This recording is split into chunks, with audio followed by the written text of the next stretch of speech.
తెలుగు రాజకీయాల్లో ఎప్పుడూ లేని విధంగా ఒక సంచలనం చోటు చేసుకుంది. వైఎస్ జగన్మోహన్ రెడ్డి తీసుకున్న ఒక నిర్ణయం రాష్ట్రంతో పాటు దేశ రాజకీయాల్లో తీవ్ర చర్చకు దారితీసింది. ఆ నిర్ణయం ఏమిటంటే, రాబోయే సార్వత్రిక ఎన్నికల్లో వైఎస్ఆర్ కాంగ్రెస్ పార్టీ తరపున పోటీ చేసే అభ్యర్థులంతా తమ నామినేషన్ పత్రాలతో పాటు తమ ఆస్తుల, అప్పుల వివరాలను, ఆదాయ వనరులను ఎన్నికల సంఘం నిర్దేశించిన పద్ధతికి అదనంగా ఒక ప్రభుత్వ అధీకృత వెబ్సైట్లో ప్రజలందరికీ అందుబాటులో ఉంచడానికి అంగీకరిస్తూ ఒక అఫిడవిట్ను సమర్పించాలని ఆదేశించడం. ఇది కేవలం ఒక ఆశయ ప్రకటన మాత్రమే కాదు, ప్రతి అభ్యర్థికి ఖచ్చితమైన బాధ్యతగా పార్టీ అధినేత జగన్ ప్రకటించడం విశేషం.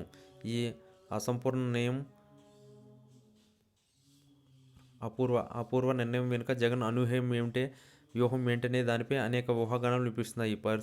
పరిశుభ్రమైన రాజకీయ ప్రజలదే అంతిమ తీర్పు అనే నినాదాలతో ఆయన ఈ నిర్ణయం తీసుకున్నట్లు చెబుతున్నారు. రాజకీయ నాయకులు ఆర్థిక లావాదేవీలపై, ముఖ్యంగా ఎన్నికల సమయంలో అభ్యర్థులు తమ ఆస్తుల వివరాలు దాచిపెడుతున్నారనే విమర్శలు తరచుగా వినిపిస్తుంటాయి. ఈ నిర్ణయం ద్వారా తన పార్టీ అభ్యర్థులు పూర్తి పారదర్శకతతో వ్యవహరిస్తున్నారని ప్రజలకు తెలియజేయడమే కాకుండా, మిగతా రాజకీయ పార్టీలపై కూడా పారదర్శకత విషయంలో ఒత్తిడి పెంచాలని జగన్ లక్ష్యంగా పెట్టుకున్న రాజకీయ విశ్లేషణలు భావిస్తున్నారు. ఈ చరిత్రాత్మక చర్య ద్వారా ప్రజల నమ్మకానికి మరింతగా చేరుకోవాలని ఆయన ప్రయత్నిస్తున్నారు. అయితే ఈ సంచలన నిర్ణయం కేంద్ర ఎన్నికల సంఘానికి పెద్ద షాక్ ఇచ్చిందని చెప్పాలి. ఒక రాష్ట్రంలోని అధికార పార్టీ ఎన్నికల కమిషన్ నిబంధనలకు అదనంగా తామే సొంతంగా మరియు కఠినమైన పారదర్శక ప్రమాణాలను విధించడం ఈసీఐ చరిత్రలో బహుశా ఇది మొదటిసారి. ఎన్నికల నిర్వహణలో పారదర్శకత, అభ్యర్థుల వివరాలు ప్రకటనలు వంటి అంశాల్లో అంతిమ నిర్ణయం అధికారం తమదే అని ఈసీఐ భావిస్తుంది. జగన్ నిర్ణయం ఈసీఐ పరిధిని,